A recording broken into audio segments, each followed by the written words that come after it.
নমস্কাৰ বন্ধুসকল। অলপ অসুবিধাৰ কাৰণে বহুত দিন ভিডিঅ' চিডিঅ' দিয়া নাছিলোঁ, তো আজি ভাবিলোঁ এটা ভিডিঅ' বনাই পেলাই দিওঁ আৰু। যিহেতু এতিয়া আপোনালোকে চবেই গম পাই আছে, আমাৰ জুবিন দা আৰু স্বৰ্গীয় ৰাজীৱ শদিয়া ককাইদেউৰ একদম মানে এটা জুবিন দাৰ ভুল মন্তব্যৰ কাৰণে পূৰা বিতৰ্ক ইউটিউবতে হওক বা ফেচবুকতে হওক বা ছ'চিয়েল ছাইটতে হওক পূৰা বিতৰ্ক চলি আছে ন। মই ভাবিলোঁ ময়ো ভিডিঅ' এটা বনাই দিওঁ। এই ভিডিঅ'টো খালি কাকো লৈ সমালোচনা কৰিবলৈ অহা নাই, এনেই আৰু ধৰ মন গ'ল যে সেইকাৰণে বনাই দিলোঁ মানে। যিহেতু ৰাজীৱ শদিয়া ককাইদেউক মৰাৰ আগমুহূৰ্তত যেতিয়া জীৱিত আছিল তেতিয়া কিমানে চিনি পাইছিল আৰু এতিয়া তেখেতৰ মৃত্যুৰ পাছত কিমানে চিনি পালে, কথাটো ইয়াৰ লৈ কিনে অকণমান এনেই পাতিছোঁ আৰু। এইটো কাৰণ কাৰোবাক ওপৰত দেখাই বা কাৰোবাক তলত দেখাই কিনে মই ভিডিঅ'টো বনোৱাইছোঁ মানে এটা মানে মই যিটো ঢুকি পালোঁ বুজি পালোঁ সেইটো বিষয়ে ভিডিঅ'টো বনাইছোঁ। এতিয়া চাওক, আমাৰ ছ'চিয়েল ক্ৰিয়েটাৰ হ'লে কিমান ছ'চিয়েল ক্ৰিয়েটাৰ আছে অসমত, উজনি হওক নামনি হওক, কিমান ঘৰে ঘৰে বুলি ক'ব লাগিব, ঘৰে ঘৰে ইউটিউব ফেচবুকে এজন ছ'চিয়েল ক্ৰিয়েটাৰ আছে। তথাপিতো যে জীৱিত অৱস্থাত ৰাজীৱ শদিয়া ককাইদেউক চিনাকি কৰাই নিনিলে আগলৈ, কিহৰ কাৰণে নিনিলে?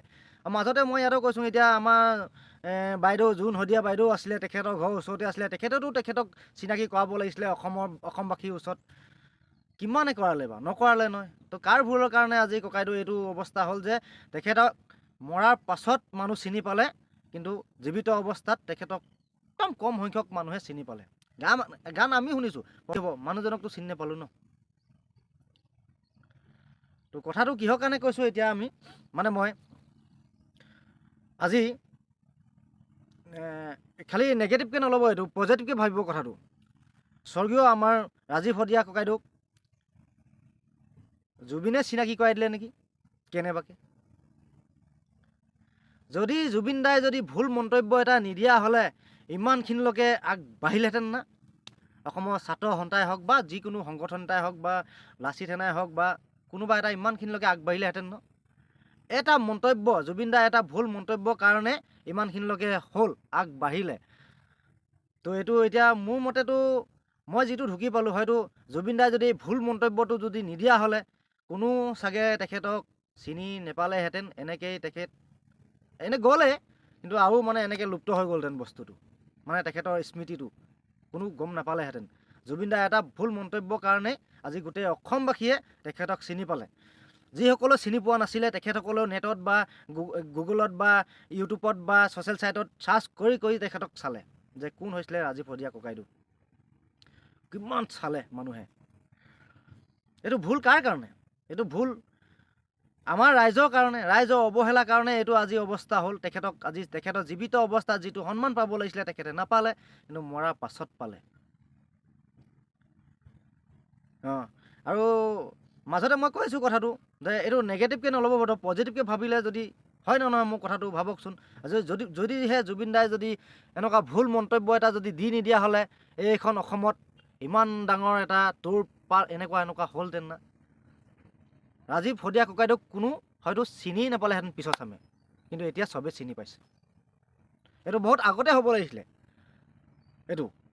এইটো মন্তব্য মানে আজি যিহেতু দিলে ন, এইটো মন্তব্য জুবিন দাই বহুত আগতে দি দিব লাগিছিলে। মই জুবিন দা হৈ কিনে কথা কোৱা নাই, কিন্তু মই কথাটোহে এইটো কাৰণে কৈছোঁ যে তেখেতে এইটো মন্তব্য বহুত আগত দিব লাগিছিলে যে মই তেখেতক চিনি নাপাওঁ বুলি। তেতিয়া আৰু অলপ তোৰপাল লাগিলেহেঁতেন অসমত, তেতিয়া মানে হয়তো সোনকালে আমাৰ স্বৰ্গীয় ককাইদেউ পপুলাৰ হ'লহেঁতেন। যিহেতু মৰাৰ পাছত যিটো সন্মান পাইছে তেখেতে জীৱিত অৱস্থাত সেইটো সন্মান পাব লাগিছিলে, কিন্তু নাপালে। আৰু এনেকুৱা এজন ভুল মন্তব্য দিয়া মানুহ নোলালে তেতিয়া কোনো, সেইকাৰণে নাপালে। যদি এনেকৈ জুবিন দাই যিটো আজি ভুল মন্তব্য দি দিলে যে তেখেতক চিনি নাপাওঁ, এই মন্তব্যটো যদি আগতে দি দিয়া হ'লে ন, তেখেতক কম ঘৰে ঘৰে তেখেতক চিনি পালেহেঁতেন। আজিও তেখেতৰ গান বাজি আছে ঘৰে ঘৰে মৰাৰ পাছত। আজি এটা ভুল মন্তব্যৰ কাৰণে ইমানখিনিলৈকে আগবাঢ়িলে। যিহেতু সেইদিনাখনে আমাৰ লুইন দাদা গৈ কিনে চৰকাৰৰ ওচৰত দাবী দিছে যে এতিয়া আমাৰ ৰাজীৱ শদিয়া ককাইদেউ তেখেতৰ ধৰ্মপত্নী অইলত চাকৰি দিব লাগে বুলি। কিহৰ কাৰণে ভাবি চাওক। যদি জুবিন দাই এইটো ভুল মন্তব্য যদি নিদিয়া হ'লে আজি লুইন দাদাও হয়তো এইটো চৰকাৰৰ আগত দাঙি নধৰিলেহেঁতেন যে তেখেতৰ ধৰ্মপত্নীক যে অইল ইণ্ডিয়াত চাকৰি দিব লাগিব বুলি। কথাটো এনেকৈয়ে থাকি গ'লহেঁতেন। নেগেটিভকৈ নাভাবিব, পজিটিভকৈ ভাবক। হয় নহয় কথাটো? আজি যিখিনি হৈছে মানে হয়তো জুবিন দাই এটা ভুল মন্তব্য দিয়াৰ কাৰণে গোটেই এইটো তোলপাৰ লাগি গ'ল আৰু অসম আন্দোলন হৈ গ'ল, ধৰা বন্ধা হৈ গ'ল। মানে কেলে ক'ব তেখেতে, কেলে ক'ব? আৰু মই মানে কিছুমান কথাত মানে তেখেতক শ্ৰদ্ধাও কৰোঁ।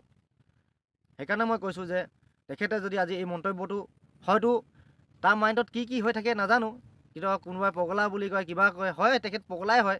তেখেতক বহুতে ভাল নাপায়, হাজাৰ মানুহে ভাল নাপায়, কিন্তু তেখেতক গান লাখ মানুহে ভাল পায়। মানুহজনক ভাল নাপায়, মানুহজনকতো কোনো ভাল নাপায়। সঁচা কথা হয়। মানুহজনক ভাল নাপায়, কিন্তু তেখেতক গান বুলি ক'লে মানুহ বলিয়া, তেখেতৰ সুৰ, তেখেতৰ ভইচ এইটোৱেই ভাল পায়। আজিহে এইটো লগাই দিলে ন জুবিন দাই এতিয়া, সেইকাৰণে আজি গোটেই অসমে হয়তো এই ৰাজীৱ ভদিয়া ককাইদেউক চিনি পালে। হয়নে নহয় আপোনালোকে কমেণ্ট এটা কৰিবচোন। মই খালি ইয়াত মানে কিবা হেৰি লৈ কিনে ভিডিঅ'টো বনোৱা নাই, যে কাৰোবাক উঠাই কিনে কাৰোবাক দবাই কিনে বনোৱা নাই। মই যিটো ভাবি পালোঁ আৰু সেইটোৱে হয় নেকি কথাটো, হয় নহয়। আৰু মই সমালোচনা কৰিব অহা নাই, কিন্তু যিহেতু মই ভিডিঅ' বনাই থাকোঁ কেতিয়াবা যে এতিয়া চাই থাকিলোঁ ন, তো এনেকৈ সদায় চাই আছোঁ। মোৰ অলপ গাৰ অসুবিধা আছিলে, সেইকাৰণে মই ভিডিঅ' দিয়া নাছিলোঁ। তো আজি মানে এনেই এটা বনাওঁ নিচিনা লাগিলে আৰু, তো এইটো বিষয়ে বনাই দিলোঁ আৰু। সেইকাৰণে মই কৈছোঁ হয়তো কেনেবাকৈ আপোনালোকে নিজে ভাবকচোন, কেনেবাকৈ হয় অসমবাসী ৰাইজক যে ৰাজীৱ ভদিয়া ককাইদেউক চিনাকি কৰি দিয়া মানুহজনেই হ'ল জুবিন নেকি? হ'ল, দেৰি হ'ল, কিন্তু চিনাকি কৰাই দিয়াজনেই হ'ল নেকি জুবিন দা? হয় নে নহয়? একবাৰ ভাবি চাব। মই এতিয়াও কৈছোঁ, মই সমালোচনা কৰিব অহা নাই, মই নাজানো সমালোচনা কেনেকৈ কৰিব লাগে। অকল নিজৰ বিবেকত যিটো আহিলে মই সেইটোৱে কৰি দিলোঁ আৰু। দেৰিকৈ হ'লেও স্বৰ্গীয় ৰাজীৱ ভদিয়া ককাইদেউৰ স্মৃতিৰ কাৰণে নিজৰ ঘৰৰ বাৰীৰ পৰাই 1 মিনিট সময় দিছোঁ। তেখেতৰ আত্মা য'তেই থাকক, সুখে থাকক, শান্তিয়ে থাকক, আৰু লগতে তেখেতৰ ঘৰৰ পৰিয়ালে সুখে শান্তিৰে আগুৱাই যাওক, ইয়াকে কৈ বিদায় লৈছোঁ।